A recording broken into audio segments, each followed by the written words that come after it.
Muy bien, contexto. Como decía Luis May, que estamos en una serie de sermones. Esta serie se llama Ustedes serán mi pueblo, relacionada con la vida de iglesia. Y hemos tratado varios temas. Esta serie ya lleva varias semanas, un par de meses incluso, donde hemos tratado temas de cuál es la misión de la iglesia, cómo se organiza la iglesia también, la importancia de la vida en comunidad, lo que valora la iglesia también en la vida discipulada, temas de ancianos, diáconos, y también hemos visto el tema del uso del dinero. Esta es la segunda vez que hablamos al respecto. La vez pasada hablamos de la generosidad en general, y hoy día vamos a hablar respecto de la generosidad, pero desde el punto de vista de teología bíblica, en función de cómo enseña la Escritura, a través de toda la Escritura, no vale toda la Biblia, ¿ya? Pero sí el panorama completo respecto del uso del dinero y la generosidad. Y aquí quisiera nuevamente hacer una introducción de cuidado pastoral, primero diciendo que es necesario para nuestros corazones hablar y enseñar de manera sistemática respecto del dinero. ¿Por qué es necesario hablar del dinero? Porque es necesario guardar nuestros corazones y disipular los corazones con la palabra del Señor, en contraste con la visión secular del dinero, y enseñar realmente la perspectiva bíblica respecto de la generosidad. También es necesario decir que han habido muchos abusos al respecto, y también es posible reconocer heridas en personas que han participado en otros contextos de iglesia y que han sido heridos por el abuso del tema del dinero y de manipulación de la palabra del Señor para fines personales. Por eso es necesario hablar de este tema con prudencia, con sabiduría, con gracia, con verdad. Pero también es necesario hablar de manera sistemática y ordenada. No podemos dejar de hablar de este tema solamente porque en algunos contextos está mal enseñado. Entonces, de hecho, es un motivo más para hablar del tema, porque es necesario enseñarlo y enseñarlo bien, desde la perspectiva bíblica. Ustedes ven que Pablo, en esta carta al Corinto, le escribe una vez más respecto de la generosidad y el dinero. Semana pasada vimos capítulo 8, hoy día estamos viendo capítulo 9. Y Pablo le había escrito antes a esta iglesia respecto de lo mismo. Capítulo 16 de Corintios le habla acerca de la ofrenda para los santos. Y les dice que esta ofrenda debe ser de manera continua, consistente, proporcional, debe ser dedicada y debe ser utilizada de manera transparente. Ustedes pueden buscar ahí, anotar en sus notas, en sus cuadernos, 1 Corintios 16, 1 al 4, aparecen estos principios. Y uno se pregunta, ¿qué está buscando Pablo con esta enseñanza? ¿Está buscando que la iglesia dé? Sí. Pero ¿cuál es el motivo más profundo que está buscando Pablo para que la iglesia pueda aprender a desarrollar el acto de la generosidad? Hay un motivo más profundo. Porque no solamente dar, no solamente hacer el checklist, estoy dando algo para calmar mi culpa quizás muchas veces, o para sentirme mejor, o para sentirme incluso hasta generoso, es decir, estoy dando. El Señor quiere pastorear los corazones al respecto. Eso implica que hay algo que nos quiere enseñar, lo que no debemos hacer y lo que sí debemos hacer. ¿Ustedes han escuchado, me imagino que sí, espero que sí, los 10 mandamientos? ¿Cierto? Los 10 mandamientos algunos están en negativo y otros están en positivo, en afirmación, ¿cierto? Dice, no tendrás dioses ajenos delante de mí, ¿cierto? O no cometerás adulterio. Y te pone ahí una valla, lo que no debes hacer, ¿cierto?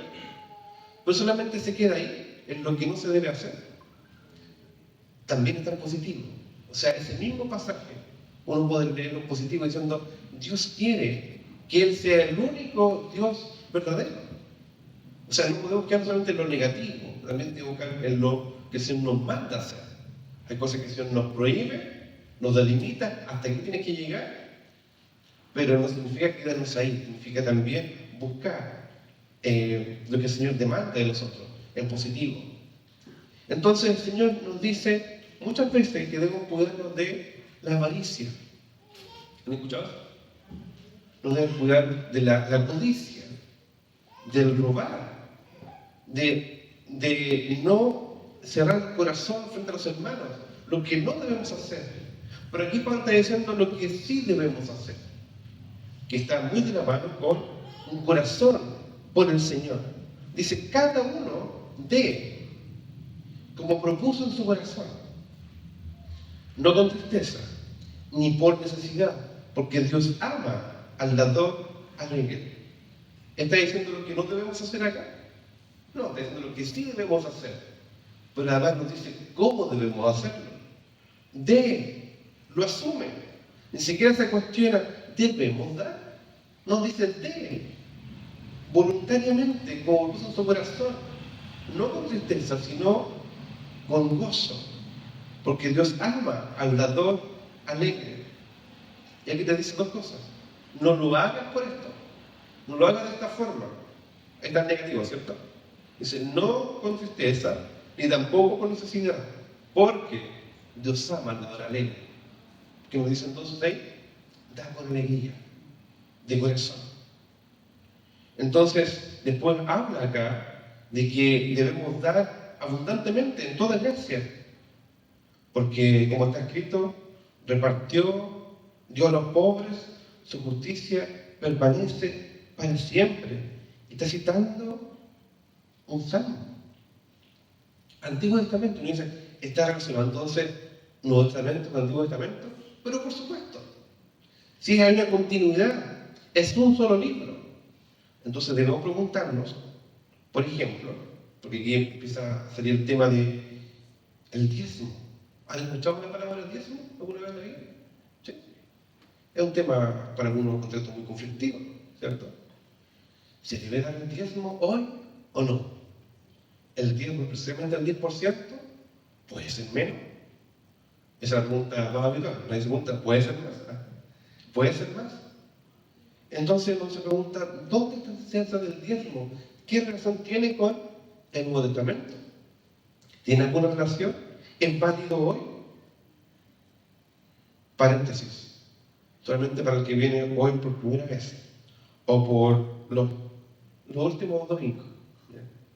Pues si ha venido el domingo pasado y hoy, van a decir, han hablado 2 veces de dinero. Las 2 veces que ellos han hablado de dinero, el 100% de las veces. Pero no está en el contexto de vida de iglesia.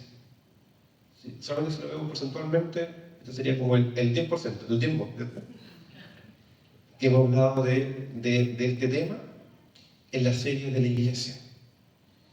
Y lamentablemente, digo lamentablemente, si lo vemos en nuestro contexto de iglesia, ¿cuánto tiempo hemos hablado de este tema de manera específica? Desde el comienzo de la iglesia, el 2019 hasta ahora, lamentablemente, solamente estas 2 veces.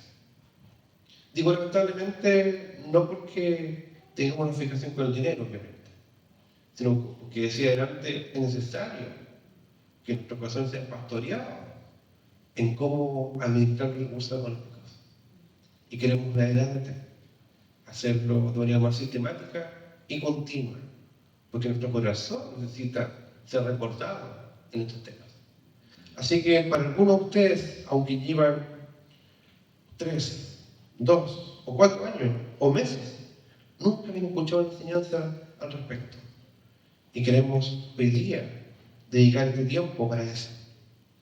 En primer lugar, debemos decir que la palabra de generosidad estaba dado en el Antiguo Testamento.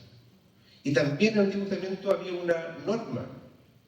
una norma que demandaba dar al pueblo del pacto. Y había tres motivos principales. Uno era para sostener a los levitas. Dos, para sostener las fiestas religiosas. Y tres, para sostener a los más pobres y desposeídos de la comunidad. Eso está en la ley de Moisés. Y uno dice rápidamente, ley de Moisés, entonces no aplica para nosotros porque estamos en la gracia. Digo, ok, ¿sabéis qué te digo algo? La enseñanza de la generosidad y del dar incluso estaba antes de la ley de Moisés. Hay evidencia, por ejemplo, en Abraham, que dio el diezmo a Melquisedec como reconocimiento a Dios. Génesis 14:20, pueden buscarlo ustedes ahí. Es algo premosaico. Entonces, significa que está antes de la ley de Moisés. Y también está en la ley de Moisés. Nos preguntamos ahora, ¿y estará entonces en el Nuevo Testamento? El primer ejemplo que vemos está en Génesis 14:20. Pero antes incluso, hay una ofrenda que el ser humano da a Dios. Y había un caso muy especial, que había dos hermanos ahí. Que una ofrenda era agradable a Dios y otra no fue agradable. ¿Se recuerdan de la historia? Caín y Abel, ¿cierto? Y agradó a Dios la ofrenda de Abel. Y vemos entonces el ejemplo de Abel, el ejemplo de Abraham, que dio el diezmo a Melquisedec, y el ejemplo de Jacob, que prometió dar el diezmo como acto de gratitud. Génesis 28:22. Luego, cuando el Señor organiza tu pueblo, le da leyes, le da instrucciones respecto de cómo debía ordenarse la vida religiosa, civil y social. Y le da ordenanzas. Voy a hidratarme ya. Espera un par de segundos.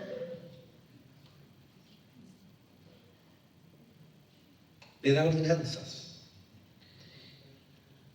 Y le da ordenanzas de cómo deben sostener la oración. Ustedes pueden anotar Números 18:21, que habla respecto de que las ofrendas y los diezmos que se daban, una parte de ellas era para sostener a los levitas. ¿Quiénes eran los levitas? Eran el cuerpo sacerdotal que estaba dedicado exclusivamente a llevar el culto, pero ellos no tenían ni siquiera un terreno. ¿Se recuerdan que el Señor repartió terrenos por tribus? Les dio a cada una de las tribus terreno, les dio una herencia. Pero a este pueblo no les dio herencia. Les dijo, ustedes van a vivir de lo que el resto les dé, para que ustedes puedan dedicarse de manera exclusiva a esta labor sacerdotal.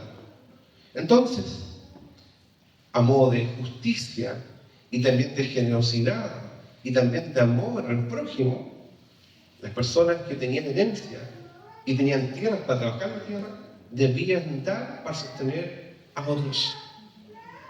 También está Deuteronomio 14, 22, 27. 22 al 27. ¿Para qué era ese tipo de diezmo? Era otro tipo de diezmo, que era para sostener las fiestas religiosas.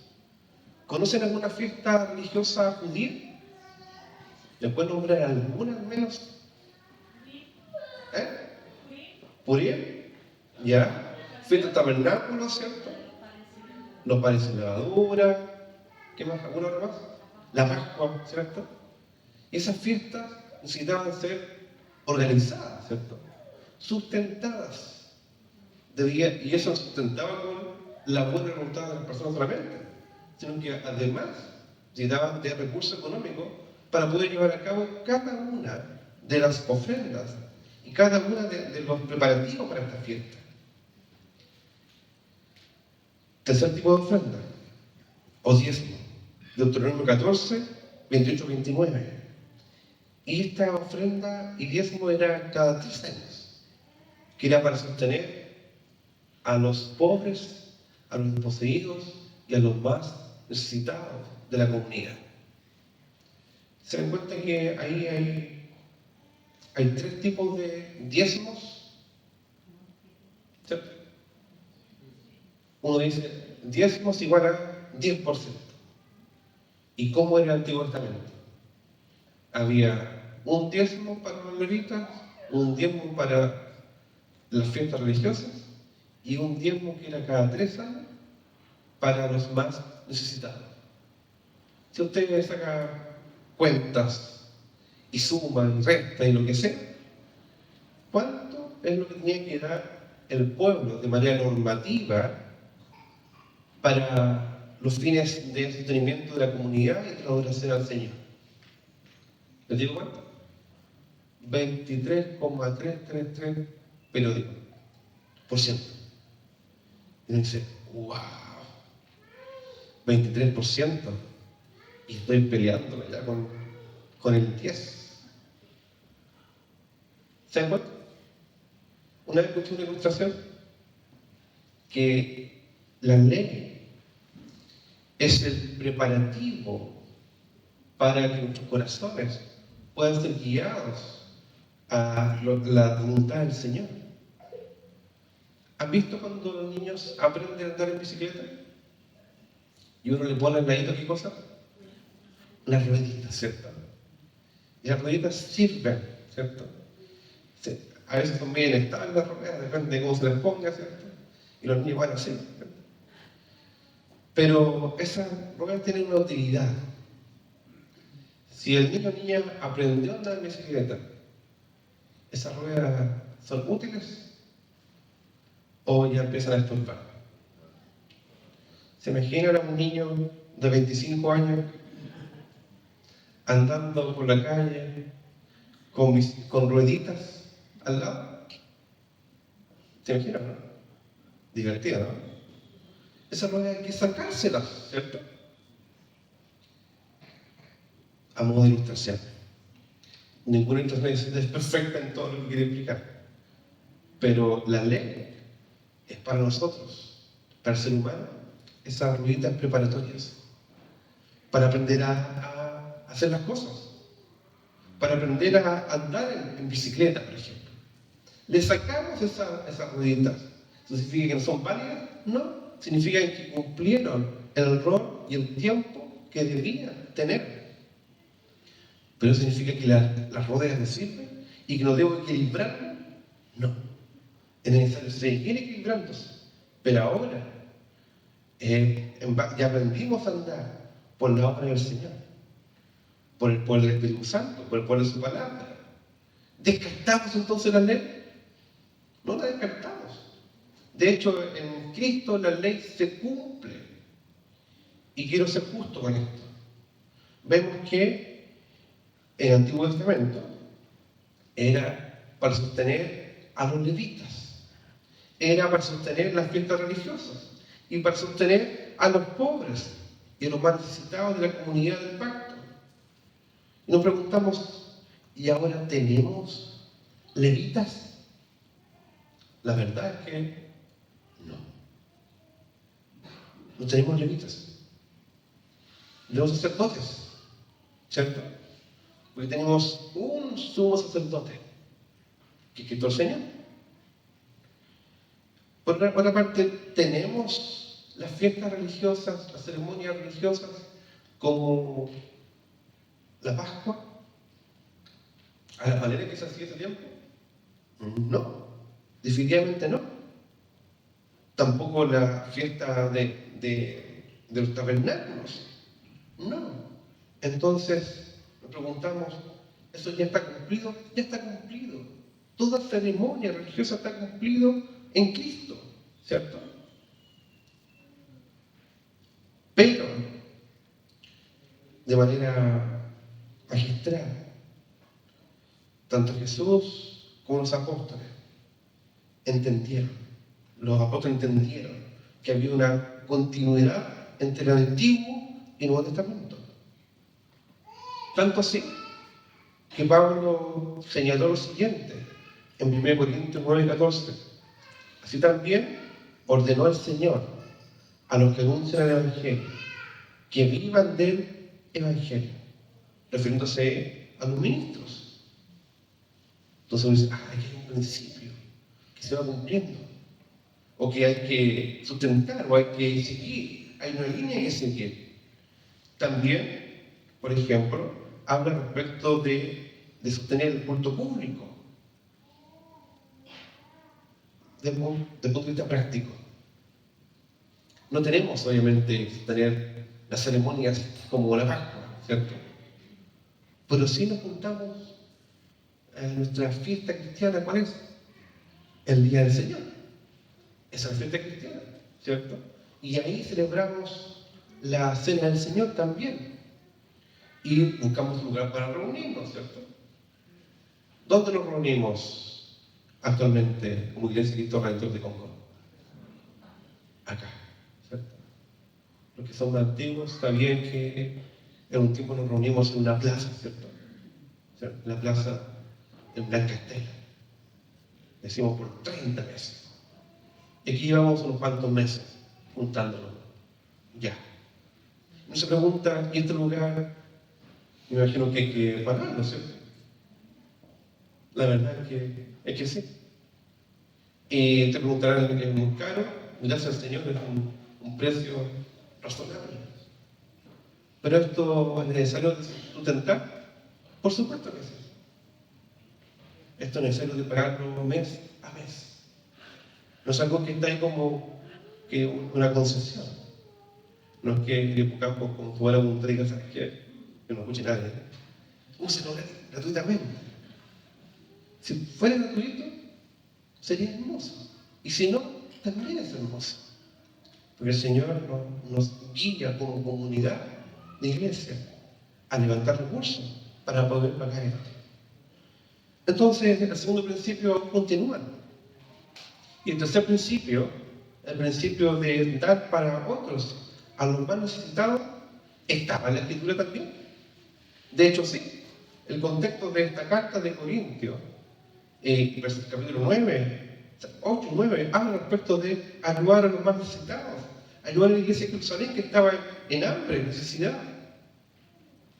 De hecho, lo dice esto en Corintios, pero también lo dice en Gálatas, lo dice en Filipenses, lo dice en Romanos también. En Gálatas dice, así que, según tengamos oportunidad, hagamos bien a todos, y mayormente a los de la familia de la fe. Entonces podemos ver que el Señor enseña en el Antiguo Testamento a dar para sostener a los levitas, sacerdotes. También para sostener el culto público y para sostener a los más desvalidos. Uno sigue el Nuevo Testamento y los principios continúan. Pero como dije antes, debemos ser justos con esto. Ya no como una ley ceremonial y no como una ley civil. ¿Qué significa eso? El pueblo de Israel estaba obligado a dar. ¿Por qué? Porque era como una especie de impuestos incluso para la justicia social. Pero el principio continúa. Estaba obligado a dar por ley ceremonial para el sostenimiento de los levitas y para la obra del ministerio, pero ya no como una ley ceremonial. Eso es verdad, porque ya está cumplido en Cristo el Señor. Eso significa que el Señor ya nos enseña a dar. No. Ya aprendieron a andar con rueditas, ¿cierto? Ya aprendieron a reconocer los principios que hay detrás. Detrás de esto hay una ley espiritual. La ley de Cristo. La ley del amor. Y uno dirá, pero que a mí nadie me puede obligar a hacerlo. La verdad es que nunca nada te va a obligar a hacerlo. Como en todo tipo de cosas. Que a mí nadie me va a obligar a que viva en santidad. Nadie te va a obligar. Pero el Señor te lo sigue demandando. Ser santo porque yo soy santo. Y uno predica la palabra del Señor. Y uno la recibe, o la rechaza, o pelea con ella.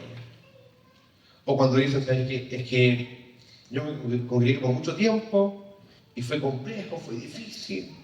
En realidad era muy legalista, porque era todos los días, de 8 a 8, o tenía que hacer todas las cosas. Sí, está bien, está bien. Si lo hizo por el Señor. Y uno aprende de eso. ¿Qué cosas deben ser o no deben ser? Pero eso no significa que si no te manda a congregarte, el Señor te ordena congregarte. Nos hace bien, es bueno, es necesario. Pero a mí nadie me va a obligar a congregarme. Nadie te va a obligar. Pero te vamos a rogar por el amor del Señor. Que puedas aprender y crecer en este don de congregarse. Es que nadie me va a obligar a mí a orar en la Escritura. Estamos claros, nadie te va a obligar en la casa. Leíste la Escritura. Lo mismo. Lo mismo pasa con este tema y otros temas. Todo lo que se nos enseña nos está obligando, pues sí te está demandando, te lo está pidiendo, te está requiriendo. Y es algo que debemos vivir por el poder del Espíritu Santo. Y Pablo pone el estímulo acá, dice, el que da semilla al que siembra y para el que come. ¿Quién es? El que da semilla al que siembra. El que da pan al que come es el Señor. Y uno dice, todo esto yo logré con mi trabajo. Yo tenía un tío que decía eso mismo. Esto es mi trabajo.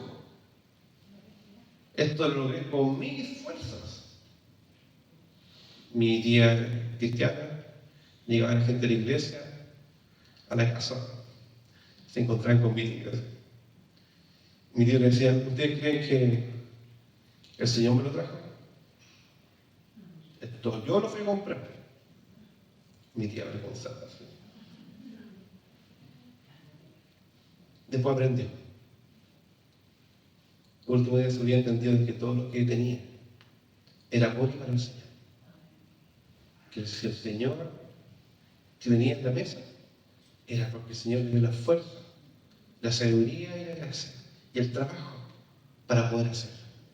Que todo depende del Señor. Y el que da semilla al que siembra es el Señor. Y para el que come es el Señor. Él proveerá. Él se proveerá y multiplicará vuestra sementera y aumentará los frutos de vuestra justicia. Pero a veces tenemos una mentalidad de guardar para nosotros mismos, pero no de compartir con otros. ¿Sí entiendes? Hay contextos en que te dicen el mismo pasaje, pero de manera de manipulación. Te dicen, no sé, dame, te dicen, dame a mí, y el Señor te va a proveer, te va a multiplicar. Pero está enfatizando ahí incluso la avaricia. Tú me das, Dios te va a dar más. Tú me das 10, Dios te va a dar 20. Esto no es un ahorro, un fondo mutuo. Parece que están buenos los fondos mutuos, o sea, subió, están mejor los intereses con el Señor. No es así. Hay otro tipo de riqueza. Dice, para que estéis enriquecidos en todo, para toda liberalidad, para que seas generoso, la cual produce por medio de nosotros acción de gracias a Dios. Cuando damos, ¿sabes lo que pasa? Hay una adoración a Dios, es acción de gracias a Dios. Estamos reconociendo que lo que tenemos, lo que nos ha sido dado, es de Él y es por Él. ¿Y saben cuál es la mejor forma de decirle al Señor, te agradezco en esto y decirte con lo que tú me has dado? Es dando. No solamente de palabra y hechos. Y cuando llegamos a hacerlo, ocurren dos cosas. A veces ocurren dos cosas. A veces luchamos con esto, que no puede ser, que no quiero, que no cueste,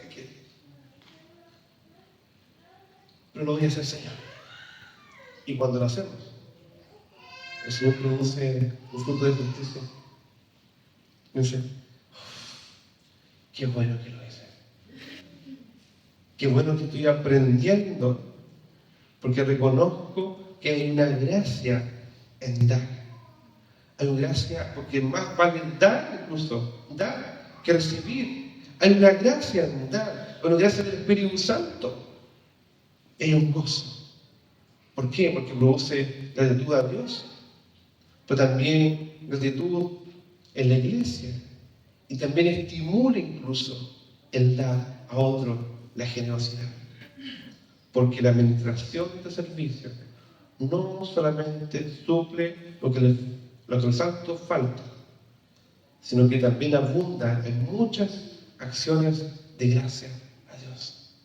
Cuando damos a otro, no estamos supliendo lo necesario, sino que estamos llevando a otros a adoración y gratitud a Dios.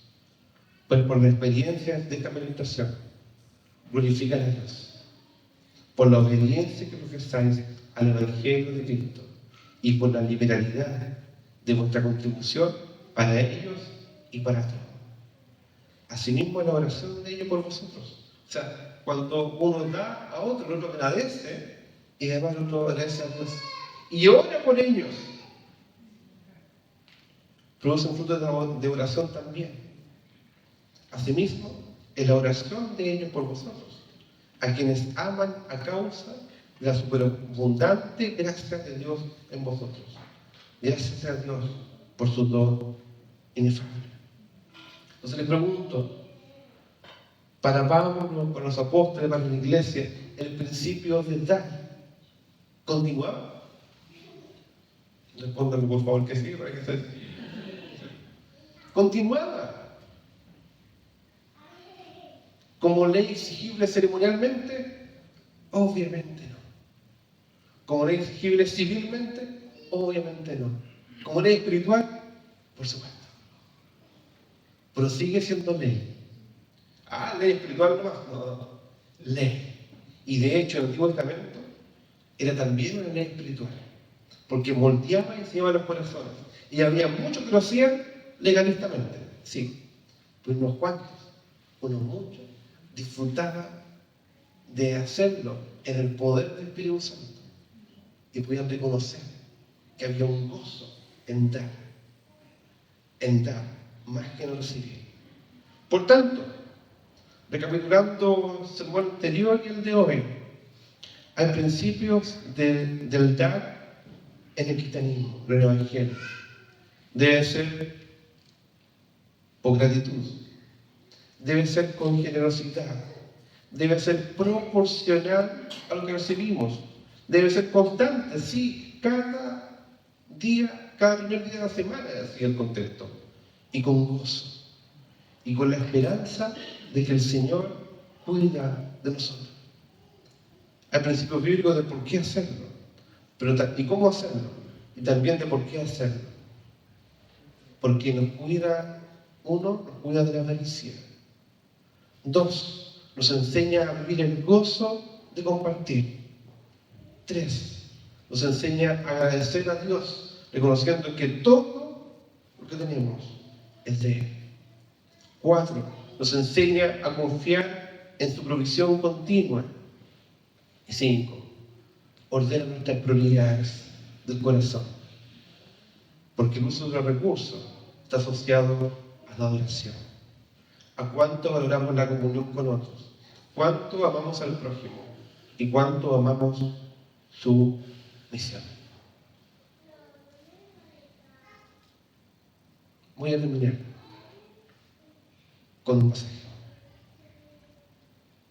Dice, y el que da semilla al que siembra y para el que come, proveerá y multiplicará vuestra sementera y aumentarán los frutos de vuestra justicia. Les pregunto, si tú eres parte de esta comunidad de iglesia, cómo estás administrando los recursos para sostener lo que es necesario sostener. Y no solamente para eso, porque hay cosas, lo que fue la reunión de membresía hace tiempo atrás, semanas atrás, te das cuenta que hay cosas que alcanzamos a sostener y otras cosas que no.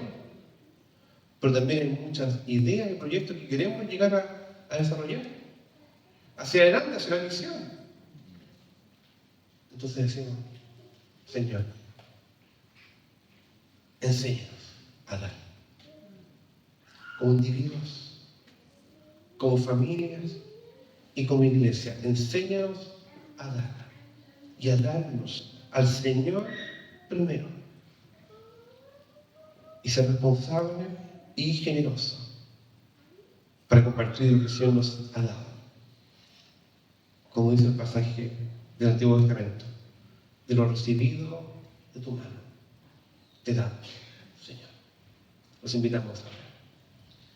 Señor, te damos gracias, porque tú nos enseñas a dar.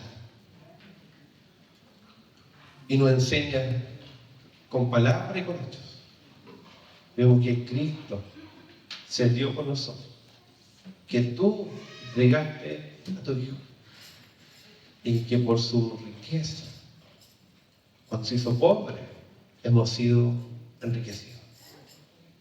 Permítenos, Señor, aprender a dar con gozo, con alegría, con perseverancia, con constancia, para la gloria tuya y para el gozo de tu pueblo, en medio de las naciones. En el nombre de Jesús.